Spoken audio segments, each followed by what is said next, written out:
তিনি তার লাঠি সাগরের পানিতে আঘাত করলেন। মুহূর্তের মধ্যেই সাগর ফেটে গেল, পানি দুপাশে বিশাল পাহাড়ের মতো দাঁড়িয়ে গেল এবং মধ্যখানে একেবারে শুকনো পথ তৈরি হয়ে গেল। হযরত মূসা আলাইহিস সালাম ইসরায়েল সেই পথে এগিয়ে গেলেন। ফেরাউন ও তার সেনাবাহিনী অধ্যত্ত ও শত্রুতা নিয়ে তাদের পেছনে ধাওয়া করলো।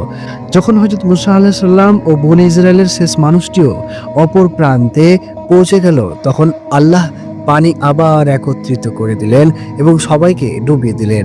ডুবে যাওয়ার মুহূর্তে ফেরাউন বলল, আমি ঈমান আনলাম যে তিনি ছাড়া আর কোনো উপাস্য নেই, যার উপর বনী ইসরায়েল ঈমান এনেছে, আর আমি অনুগতদের অন্তর্ভুক্ত। যখন হযরত জিবরাইল আলাইহিস সালাম এটি দেখলেন, তখন তিনি সাগর থেকে কাদা তুলে ফেরাউনের মুখে ভরতে লাগলেন, এই ভয়ে যে সে যদি তাওবার শব্দগুলো উচ্চারণ করে ফেলে তবে কোথাও আল্লাহর অসীম রহমত তার কাছে পৌঁছে না যায়। আল্লাহর এই অপরিসীম রহমতের জন্য আপনি কি এখনো কমেন্টও শেয়ার করেননি?